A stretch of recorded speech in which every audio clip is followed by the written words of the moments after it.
and I'm heading south. I need some food to feed my mouth. A gas station chicken that tastes so great, you can smell it cooking from the interstate. You're listening to Convenience Matters, brought to you by Knacks. We'll talk about what we see at stores and what the future may hold for our industry. We have different opening music there. That is a song called Gas Station Chicken by the Nighthawks. It just came out. And that's what we're going to talk about today. We're going to talk about gas station chicken. We're going to celebrate road trips. And to do that, we have two guests today. We have Mark Stutso, who is the drummer with the Nighthawks and the creative genius and vocalist behind the song Gas Station Chicken, and Stafford Shurden, who is a farmer, restaurant owner, and former judge. Maybe we'll get into that a little bit, but he's host of a YouTube video series called Tailgate Gas Station Review. So welcome, gentlemen. Thanks for having me.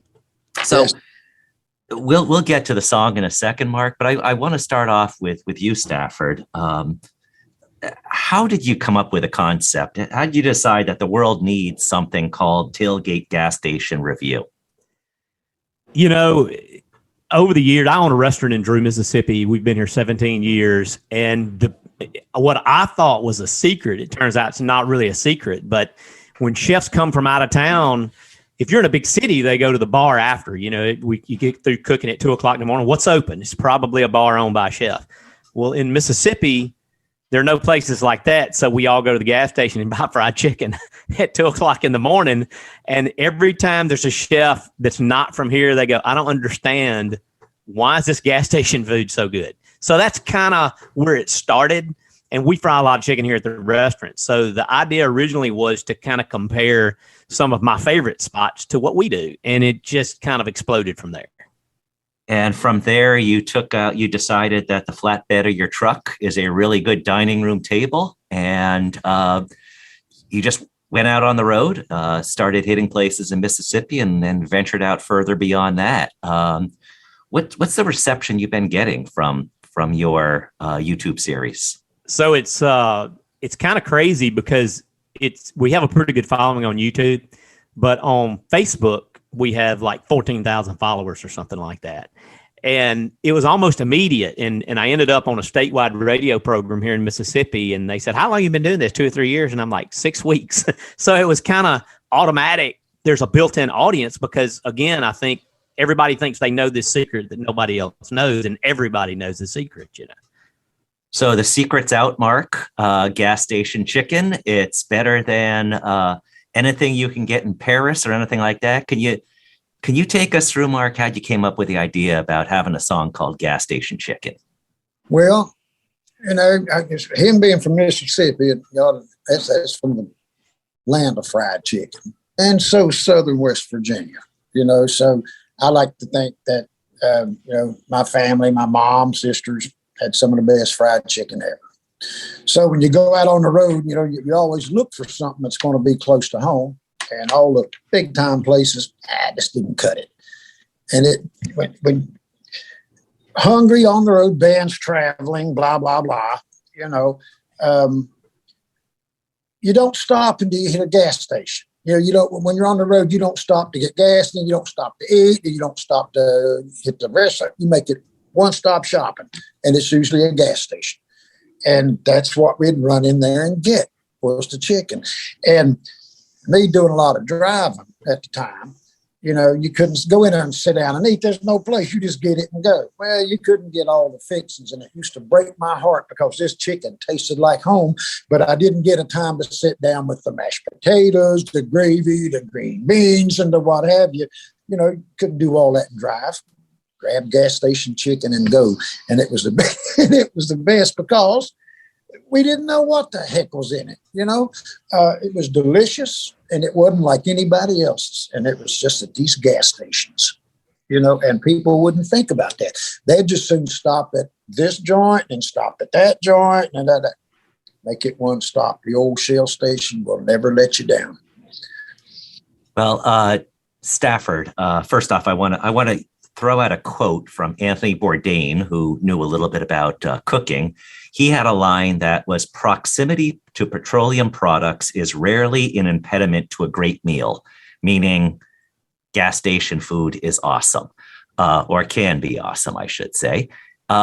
So on the road, or when you started taking your series outside of Drew, and Drew, by the way, is the hometown of Archie Manning. I learned that from you.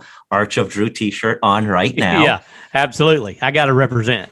So how do you decide what stores to hit and how to rate them? So, and by the way, your Anthony Bourdain quote is one of my favorites. And he has one of his top 13 places to go before you die is a gas station in St. Louis. It serves ribs. But and some of what I've done lately, the show is kind of morphed a little bit. I do a little intro on most of them now. I love to write. So, Anthony Bourdain was a writer as well. And so I model, I guess, a little after him now. Initially, when I started doing this, it was just like, I'm just going to stop at every place and just give it a rating up or down. If it's bad, I'm going to say it's bad. And I started this in this, I guess, January of 2020. So right before COVID became a thing. And then COVID hits. And we're shut down and we're getting all these views. So when I start back, I have a little different mindset now about what I'm doing, because being in the restaurant business 17 years, I know everybody can have a bad day. And with the number of views that I was getting, I was having a real impact on people's business too, because I was getting feedback from business owners that I had rated high, and they were like, man, you just wouldn't believe how busy we were the week after. So now when I rate something low, it never makes it past my computer. So we only put the good ones on. And the great thing is I have friends like you that often send me some good places to go, which some of them have been really good. And then I have all these viewers that are always, hey, if you like that, you got to try this. So most of the places I go now, if I see them mentioned 4 or 5 times in YouTube comments or in Facebook comments, that's kind of how I choose where to go next. And as far as the rating goes, I always said, I do like a scale of 1 to 10. And from 7 to 8, when you start getting in the 7s, you're talking about really good food. And I do decimal points. So it's really 1 to 100 if you think of it like that. And I'm like, if it's between 7 and 8, you're getting pretty good food. If you're between 8 and 9, this is one of those places you need to drive out of the way to go. And then if it's over 9, which very, very few, I've done 126 episodes, very few have been over 9. I look at those like the unicorn, just like, how in the world is this place even here? And sometimes it's about the chicken, and sometimes it's just about some store that's been in business since before there was gasoline. You know what I mean? Like some of these places were commissaries or general stores 100 and something years ago. And so it's really some interesting finds, and thank goodness for social media, being able to have that back and forth conversation so that we can get to some of these places I'd have never known about. So you say you're a retired judge, but it sounds like you're still in the business with these decimal point ratings. So, and I'll say this about the rating. When I started doing that, it was all kind of tongue in cheek, I guess. I've actually been trying to move away from that because, I forget who said you're always an imposter when you people have imposter syndrome. You're always an imposter when you start, So I've learned a lot over 120 something episodes. And it also means that I've seen a lot, and it's a lot harder to go, well, is this chicken really better than this other chicken? And it's like, I kind of get lost in my own mind sometimes about how to rate some of this stuff. Because, I don't know about the best chicken I ever had, but the worst was pretty good. So that's good enough. Now, Mark, first time I heard your song, Gas Station Chicken, was last summer, and this place called the State Theater in Falls Church has these outdoor shows during COVID, and it's just an awesome setup. You guys are playing, and it's, I think, one of the encores, and it's a cool song, cool beat, and then I hear Gas Station Chicken, and my ears pick up, and my wife goes, no, you're going to talk to that guy, aren't you? And it's like, yeah, I am. And it's like, let him go today, follow it up tomorrow. So I did that, but you could hear the audience, and I saw them. I saw the Nighthawks a little later indoors at the State Theater again, and after the song was over, there was a break, and you could hear people talking about, I went to this place and they have awesome gas station chicken. So it was also a conversation piece at the intermission, which I thought was really cool. When you presented the idea to the band, and I know bands have different dynamics, but you get in a room and you say, hey, I'd like to add this song to the album. Take us through what that process was like. Well, there used to be an old running joke in bands, like if you're a drummer, the quickest way to get fired is to come to the rehearsal and say, "Hey guys, I've got this song." By then, they've got you by one belt loop and by the neck of the shirt, tossing you out of the practice room. So I had that. I had the thing in my pocket all those times because I thought, nobody wants a drummer to come up with a song about a chicken.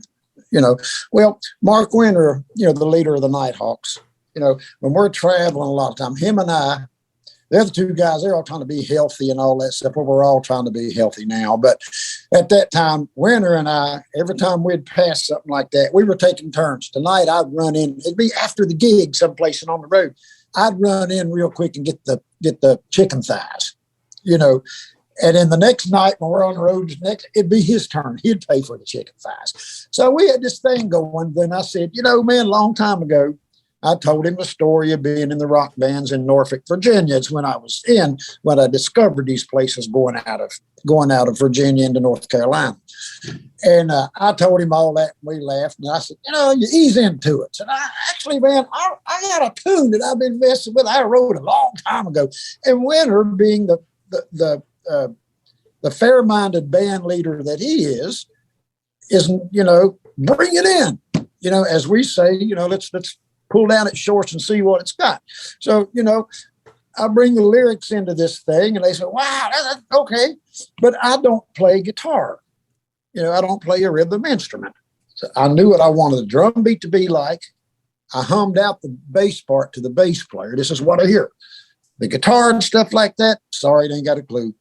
So I took it to Dan Hovey, went over to his house, and took a phone book and a pair of brushes and my lyrics and said, "Here we go." So I hummed out this bass line. I hummed that out to Dan. He said, "Okay, all right." So then he started fooling around and came up with the guitar part. We made it fit with the lyrics, and then we take it to the band rehearsal, and we all laughed our butts off, and that's what we came up with, So, I wrote the lyrics and had the idea for years, but it took the whole team of the band to put the song together. Like I said, I don't play guitar, harmonica, or bass, So without those guys, I couldn't have. All I'd be doing is just thinking about it and continue eating gas station chicken and nobody'd know. So that's how it came about, man. But the chicken, there's just something about it. I don't know if it's because it's late at night, we're all hungry and it's just, but I can't help it. Just the other day, we were coming out of Philadelphia, of all places, we were on tour. And after a gig in Philly, we just pulled into a not a normal name place and went in to go to the bathroom. Sure enough, they had the rack there with chicken. Gotta have it. 4 more thighs, 2 for me, 2 for Winter. Gas station chicken. There's also something I think about the unexpected that makes it taste better, or the less expected. If you go to a white tablecloth place to eat, with fancy service, maitre d' and all that, you expect the food's going to be good. You're not going to go on social media and brag about it. So Stafford, I guess, talking to you about this, I think that's also another attraction in what you do, in that if you just went to, say, a steakhouse that everybody knows is going to be awesome, okay, so what? But when it's unexpected or it's less expected, then it's social media worthy. Then it becomes something bigger. Then you want to share it. And I first heard about you, Stafford, over Christmas. One of my relatives, my brother-in-law Sean, is like, "Hey, you got to watch these videos." So I watched them, and then right after Christmas, sent you a note and suggested a couple places you visit on your way to Florida. But how do you? Well, actually, let me start with something different there. What is the social media reaction you get, Stafford? What are the kinds of comments that you get? So it's really interesting because I think there's a lot of similarities between my story and Mark's story. And, he comes from a music background. I do play a little music, but I never did it professionally. And then I come from this cooking background, and I talked about what chefs do at 2:00 in the morning. Yeah, and I burn. And Mark knows this. The chefs and the musicians are all hanging out together at 2 a.m. Yes, sir. But also you have that same story of when I walk in a gas station and smell the fried chicken, it immediately takes me back to my grandmother's kitchen. And there's something that's comforting about that kind of food. And I know I heard your stories in West Virginia. You had all these relatives that probably fried the best fried chicken you ever had. Yes. But immediately, even though it's not as good as my grandmother's, that's where I go. And I think for a lot of people, particularly with all the things that are going on with the world between the pandemic and war, comfort is a really important thing for people right now. And the other thing is everybody has that hometown gas station too. And so when I go to a gas station in your hometown, you're going to be the first one to share it. You're going to be like, I grew up going in this gas station, and now this guy from Drew, Mississippi's in there filming it. So that's kind of the reaction that I've gotten. Yeah. Well, you being a restaurateur, of course, you see the other side of it. You know good food. You know how to prepare good food and stuff like that. A lot of musicians have become chefs that I know of because they learn to feed ourselves, But me, like I said, I burn the salad, but I do know what's good, what tastes good. I can taste what sometimes I can taste what spices they've put in this and how they've done this or that. But on the other side of it, no, man, I don't know a thing about fried chicken, but we know what's good. Absolutely. It's like, a song I hear, I love it. I don't know how that guy wrote it. I don't know how they recorded it. I just know I like the song. Exactly. And the chicken to me, is the same way. It inspired me enough to write a song and bring it to a band that's been together for 50 years and has played blues, a hard-nosed blues band. And I come in with a song about chicken, they understood, So, yes, yeah. It's just I just know what's good. I like it. That's just what you said. It reminds me of home. I just hate that when we're on the road like that, I don't get to sit down with the mashed potatoes and the green. I mean, a lot of those things, they'll have it in the bins. They'll have it there. And I can't do that and drive. I just can't, and safely anyway. Trying to hang on to a piece of chicken, and I don't leave no meat on the bone either, and trying to drive 70 miles an hour on the interstate with trucks and, 4 other lives in the van, you do what you can. So want to have you each kind of talk about a couple tips that you might have. We're talking about road trips the whole month of May. And so Stafford, first off, I want to ask you, give me your top 2 or top 3 places that you visited that just you're going to go back no matter what. If you're anywhere near 100 miles, you're going to go back there. So it's probably, it's hard to say the top 3, but I'm going to give you 3 good ones. Yeah. So in Batesville, Mississippi, there's a little place called Mr. Jiffy. It's a family in Batesville owns them. There's 3 of them, all in the same little bitty town. And as soon as I put that video up, it went viral in that little town. It's probably the most watched video I've had for good reason. It is really good fried chicken. Another good one is King Chicken in Tupelo. So if you don't know, Tupelo's home of Elvis Presley, where he was born. I've heard that.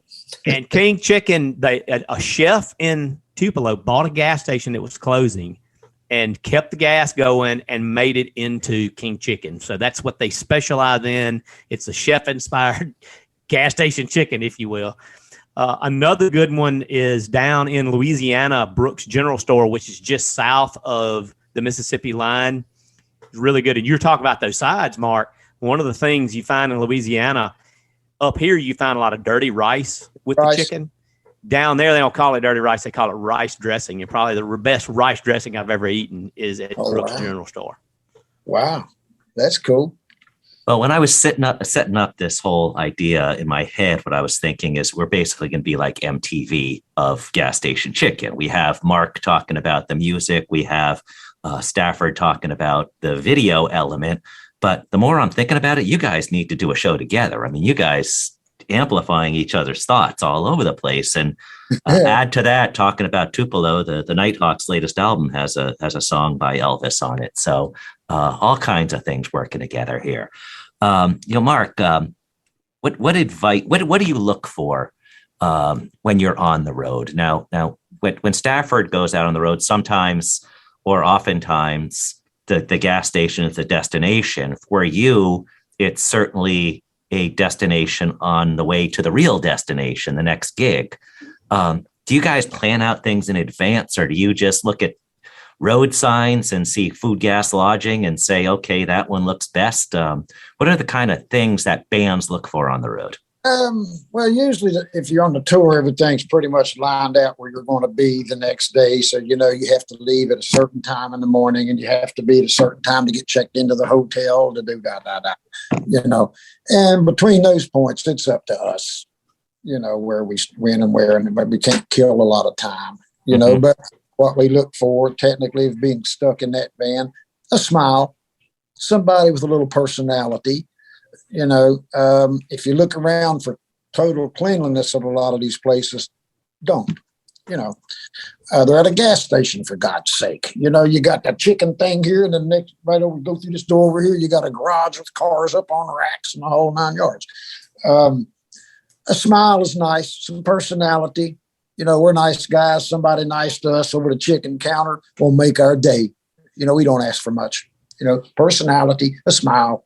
And if you go into some place, it's the same thing, with that atmosphere, the chicken, we know, man, we hit that gas station. We know that chicken's going to be good.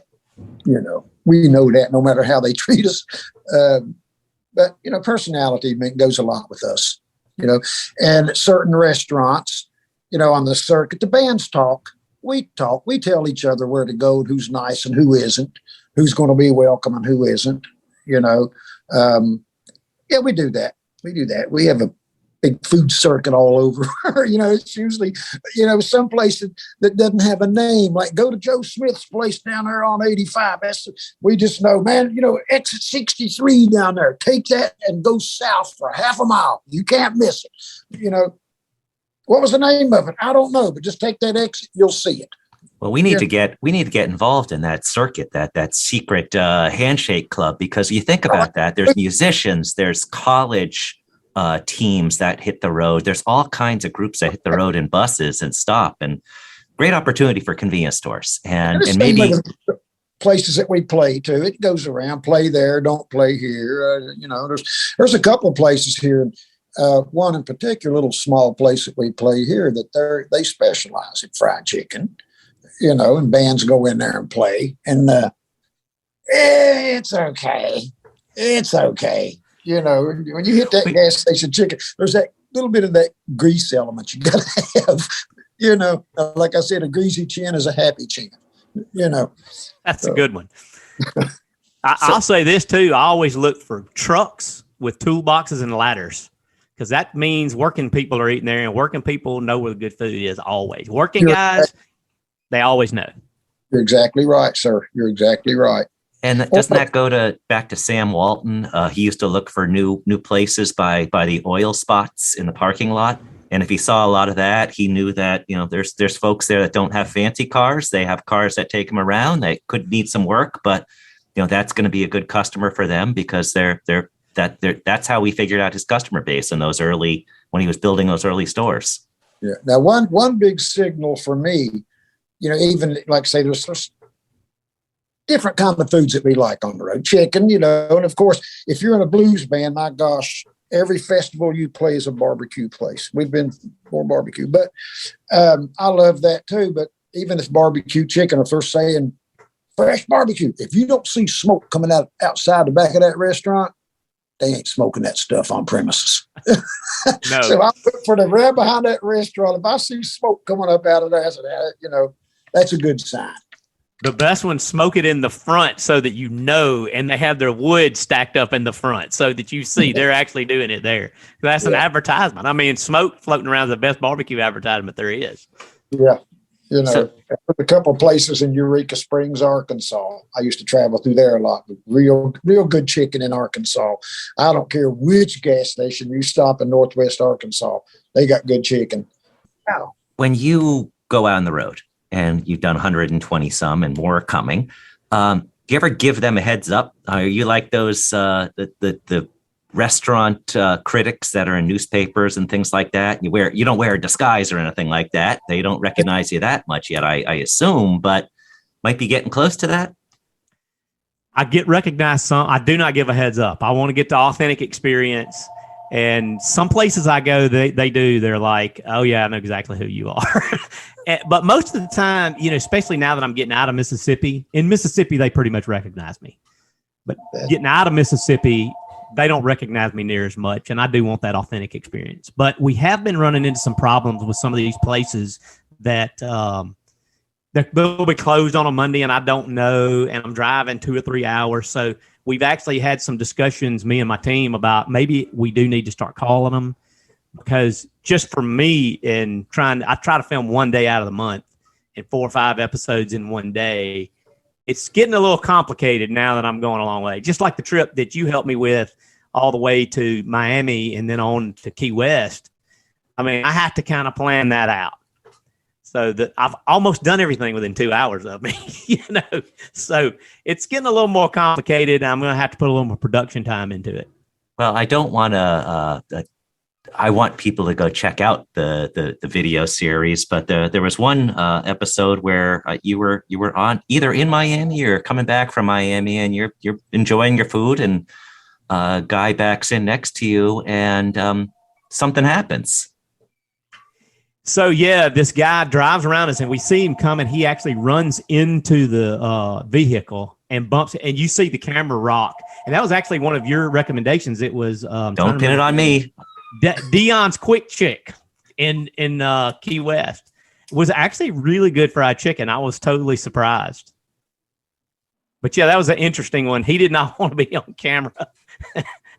But he hit the tire. It was the craziest thing. He runs into the tire of the vehicle, and the whole truck rocks, and it ended up being no damage. So that was kind of cool. I would love to talk about gas station chicken a lot more, but want to do a couple things before we end here. First off, I want to, let's do trivia first. So let's cue that trivia music. I have trivia for you guys. Don't worry, it's multiple choice, and you don't have to wager or anything like that. So the trivia question we have for you guys, multiple choice. President Eisenhower signed the Federal Aid Highway Act of 1956, which established the U.S. highway system. It also led to the creation of which fast food chain? Choices are Subway, KFC, Burger King, or Howard Johnson's. Howard Johnson's my guess. How about you, Stafford? So not Subway, I wouldn't think. What were the options one more time? Subway, KFC, Burger King, or Howard Johnson's? I'm guessing KFC because that's a pretty interesting story, but I don't know. You are right. You guessed our theme. It's about gas station chicken. Harlan Sanders had 3 gas stations that sold fried chicken, and because of the highway system, all 3 bypassed? It was bypassed. Yeah. So he took his 7 herbs and spices that were people loved in his gas station, and he created an empire out of that. So sometimes bad things lead to good things. So you'll win some gas station chicken for that correct answer. But wrapping up, how do we get in touch with you guys? Anybody out there that wants to learn more from you, Mark? If anybody is selling chicken and says, hey, love to get that song, more, or just learn more about the Nighthawks, where they can play or something like that. How do they get in touch with the Nighthawks? You can World Wide Web, www.thenighthawks.com, all small case. That'll put you into the band's website with music and tour dates and anything you need. You can buy music off of there, T-shirts, whatever, The self-professed best bar band in the world. That's what they tell us. And then, of course, I'm at Mark Stutso at hotmail.com. If anybody needs to get a hold of me on a personal level, I'm there. I can be found. Okay. And Stafford, it was real nice meeting you. And I'm telling you what, if this band ever gets through Mississippi, we're going to come by and see you. Well, West Virginia is definitely on my list, and I'm you definitely need to be on my show as well. That'd be a lot of fun. I'm easy to find, man. I'm easy to find. So Stafford, how do they find you? Easy. You can literally Google Stafford Shurden, and I come up, whether you're on any social media, it's Stafford Shurden, and email staffordshurden@gmail.com. But yeah, YouTube, Stafford Shurden, it's all Stafford Shurden. So that's the easiest way. How are you spelling your name? StaffordShurden. Oh, okay. And of course, just Google Tailgate Gas Station Review, and you'll find all kinds of cool stuff. So thank you both, gentlemen, for joining us today. Maybe we can play out a little bit more a gas station chicken there.